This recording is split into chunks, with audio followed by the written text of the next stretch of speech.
चलिए आगे बढ़ते हैं। अप टू 54 सभी क्वेश्चंस हमने कवर कर लिए हैं, ठीक है। अब हम मूव करते हैं क्वेश्चन नंबर 55 पे। One number is selected at random, एक ही नंबर हम सिलेक्ट कर रहे हैं from the first 100 natural number, मतलब 1 2 3 100 नेचुरल नंबर में से एक ही नंबर हम सिलेक्ट कर रहे हैं। Find the probability that this number is divisible by 7। Very interesting.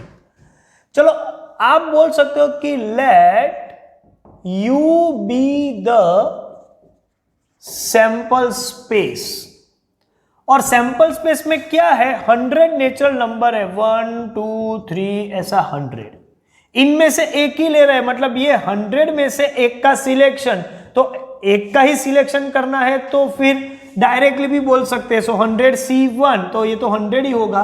मैं यहां लिख दूं n of u is equal to 100, तो डायरेक्टली मैं 100 में से एक ही का सिलेक्शन हो रहा है, मतलब आपके पास टोटल अवेलेबल ऑप्शंस जो है वो 100 है।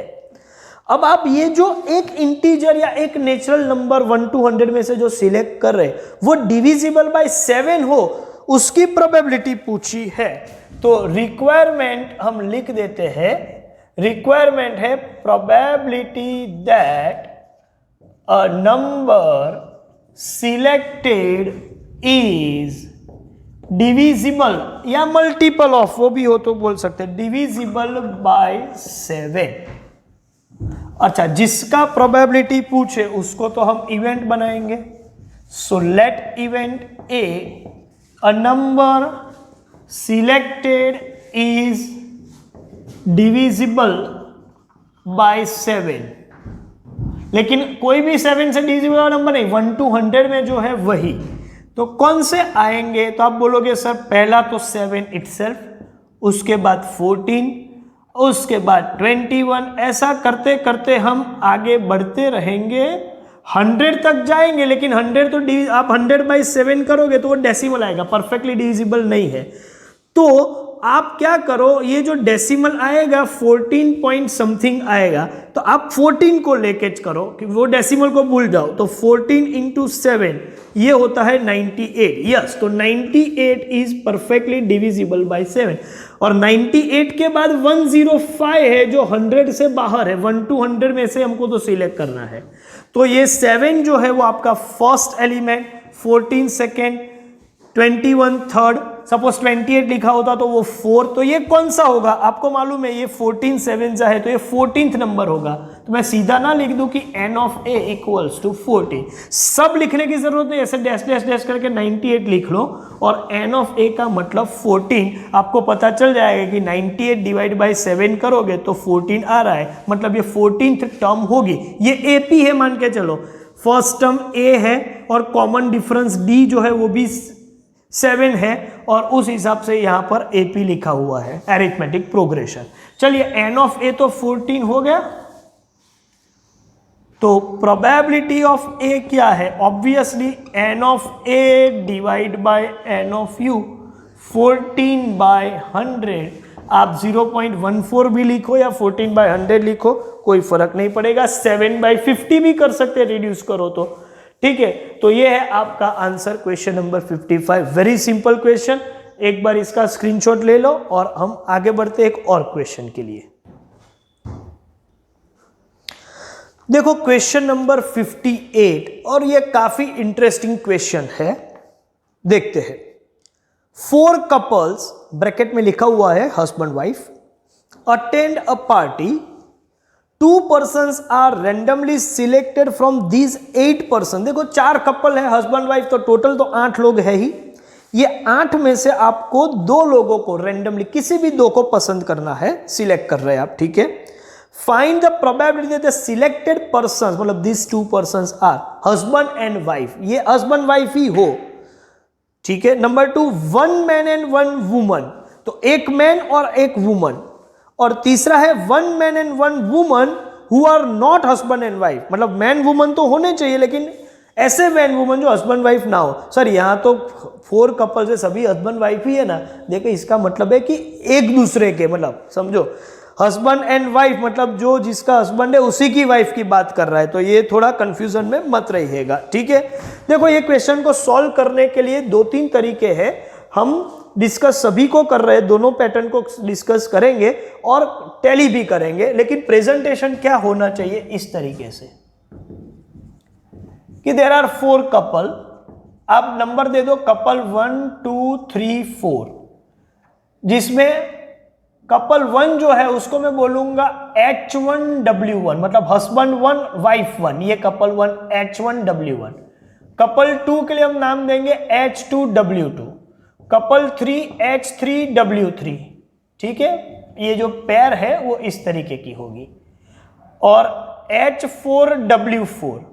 तो वैसे देखा जाए तो 4 मेन और 4 वीमेन मिला के टोटल 8 लोग हैं, ये तो टोटल हुआ। अब आपको ये 8 में से किसी भी 2 को सिलेक्ट करना है, तो 8 में से किसी भी 2 को सिलेक्ट करो तो टोटल पॉसिबल आउटकम 8C2 होगा, लेकिन ये तो टोटल पॉसिबल आउटकम है जो हम डिवीजन में रखेंगे, लेकिन इनमें से ये जो 2 सिलेक्ट कर रहे हैं वो हस्बैंड वाइफ हो, उसकी प्रोबेबिलिटी चलिए देखते हैं। तो इसमें एक तो ये काम हो गया कि रिक्वायरमेंट के हिसाब से जाते हैं। First requirement, probability that selected 2 persons are husband and wife. Okay. So let event A selected 2 persons are husband and wife. देखो आप जो 2 लोग पसंद कर रहे हो उसको मैं N ऑफ यू बोल दू, N ऑफ यू, तो ये हो जाएगा 8C2, और 8C2 का मतलब है 8 इंटू 7 56 डिवाइड बाई 2, मतलब ये हो गया 28। 8 इंटू 7 56 डिवाइड बाई 2, और ये दोनों हस्बैंड एंड वाइफ हो तो ए में कौन से ऑप्शन आ सकते हैं? तो आप बोलोगे सर H1W1 हो तो चले, या तो H2W2, या तो H3W3, या तो फिर H4W4, ये आउटकम है, और N ऑफ ए हो गया 4, 1 2 3 4। हस्बैंड वाइफ हो तो इसी पैटर्न से जाना पड़ेगा, तो आप बोलोगे कि प्रोबेबिलिटी ऑफ ए होगा N of A divide by N of you, मतलब 4/28 या फिर 1/7। कोई ऐसा भी ऑल्टरनेटिव सोच सकता है कि सर इतना काम करने की जरूरत भी नहीं है, मैं सीधा, या फिर मैं ऐसा बोल दूं कि ये 4 कपल है, किसी भी एक कपल को सिलेक्ट करो, मतलब मेरे लिए सिलेक्शन टोटल 8 लोगों में से 2 का नहीं है, मैं ये मानूंगा कि 4 कपल में से कोई भी एक कपल का सिलेक्शन तो भी चल सकता है। जैसे कि किसी भी एक कपल के सिलेक्शन का प्रोबेबिलिटी मुझे निकालना पड़ेगा, तो ये 4 कपल है, उनमें से एक का सिलेक्शन करना है, मतलब ये 4 में से एक बोले तो कैसा होगा? तो आप बोलोगे कि 4C1 एक कपल का सिलेक्शन, लेकिन टोटल पॉसिबल आउटकम तो यही है 8C2, तो इस हिसाब से भी देखा जाए तो 4/28 ही होगा। आप डायरेक्टली भी ऐसा लिख सकते हो कि 4 में से किसी एक कपल के सिलेक्शन की प्रोबेबिलिटी 4C1, लेकिन टोटल N ऑफ यू तो 28 है ही, तो वो तो डिवीजन में रखना ही पड़ेगा, मतलब ये 4/28, और यू कैन से 1/7। किसी एक कपल का सिलेक्शन है तो 4 में से एक कपल का सिलेक्शन, लेकिन हमारा टोटल पॉसिबल आउटकम ये नहीं था कि ये 4 में से एक, ऐसा नहीं है, हमारे पॉसिबल तो 8 लोगों में से 2 का सिलेक्शन है, लेकिन इस पैटर्न से मैं लिख रहा हूं तो 4C1 डिवाइड बाय 8C2 ऐसा भी लिख सकते हैं। चलिए हम आगे बढ़ते हैं। सेकेंड, हस्बैंड एंड वाइफ नहीं, मैन एंड वुमन, तो ये तो सिंपल सा टास्क है। Probability that selected 2 persons are man and woman, मतलब दोनों मैन नहीं ले सकते या दोनों वुमन, एक मैन और एक वुमन ही होना चाहिए. Let event be selected, 2 persons are man and woman. तो बी में कौन से ऑप्शन होंगे? देखो H1 सिलेक्ट हुआ है तो उसके साथ H2 सिलेक्ट नहीं हो सकता, उसके साथ W1 या W2 या W3 या W4. तो H1 के साथ W1 या फिर H1 के साथ W2, H1 के साथ W3 या H1 के साथ W4, तो मैन वुमन हो गया. लेकिन H1 के बजाय सपोज H2 सिलेक्ट हो तो उसमें भी वही pattern, H2 W1, H2 W2, H2 W3, H2 W4.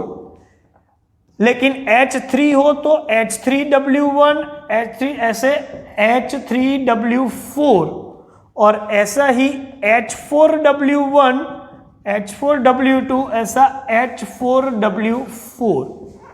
तो ये जो है वो n ऑफ b माना जाएगा और वो है 16.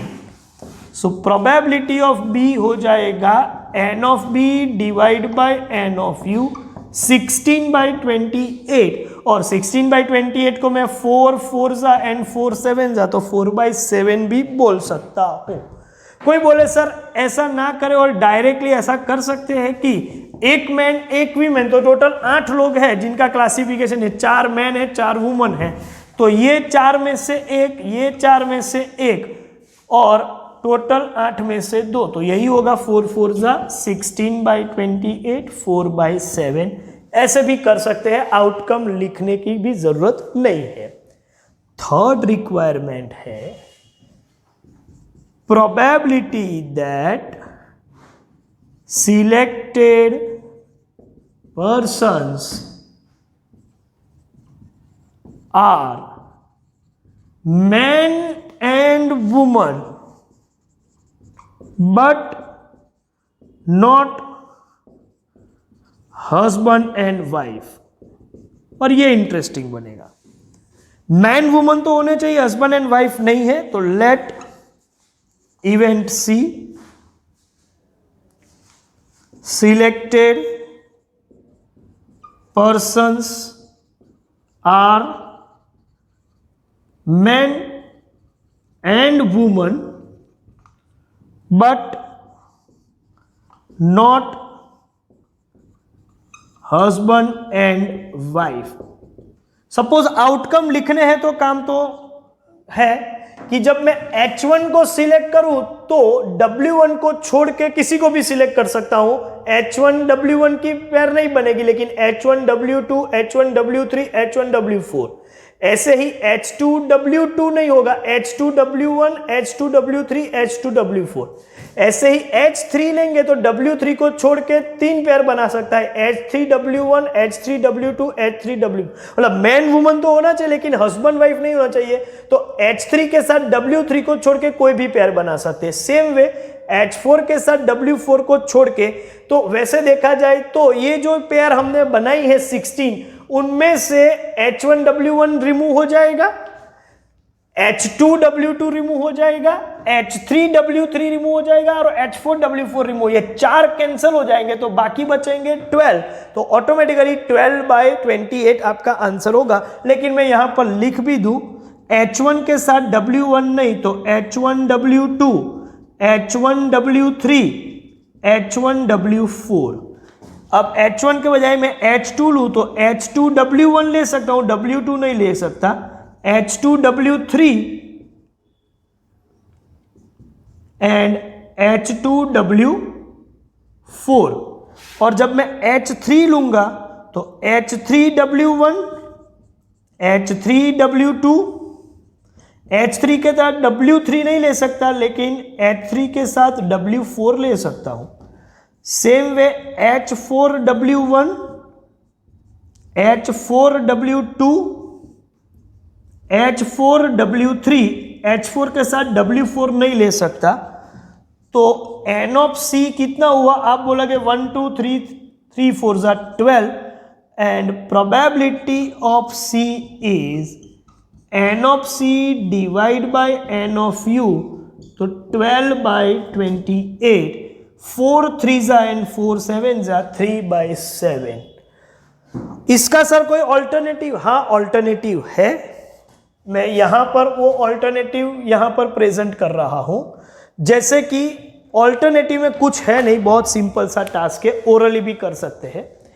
क्या करेंगे कि मैन एंड वुमन होने चाहिए, मतलब नंबर 2 मैन वुमन ही है, लेकिन हस्बैंड वाइफ नहीं होने चाहिए। जो नंबर 1 है, मतलब नंबर 2 का जो रिजल्ट है उसमें मैन वुमन में हस्बैंड वाइफ वाले भी आ गए और हस्बैंड वाइफ ना हो ऐसे भी आ गए, दोनों आ गए।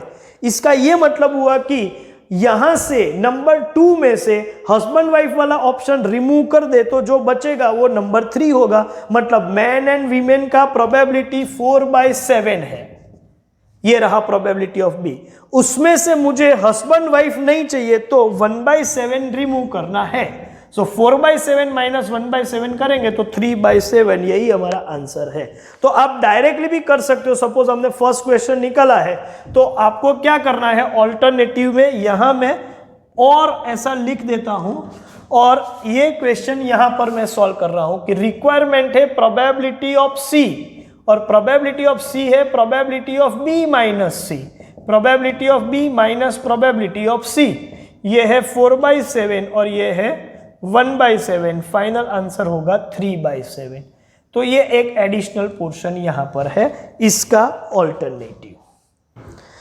तो इस तरीके से जो भी क्वेश्चन हमने सॉल्व किए वो आप देख लो, इसका भी स्क्रीनशॉट लेना है। और मैं आपको बता दूं आपका होमवर्क होगा अप टू क्वेश्चन नंबर 58। जो ये 58 मैंने सॉल्व किया है वो भी आपको स्क्रीनशॉट तो लेना है लेकिन नोटबुक में भी लिखना है, ठीक है। तो एक बार स्क्रीनशॉट ले लीजिए पूरे क्वेश्चन का, बाद में हम डिस्कस करते हैं आगे का काम। चलिए, तो होमवर्क भी हमने दे दिया अप टू 58, ठीक है। तो बाकी के क्वेश्चन अब नेक्स्ट लेक्चर में डिस्कस करेंगे। तो यहां पर हम अपना सेशन खत्म करते हैं। Thank you very much.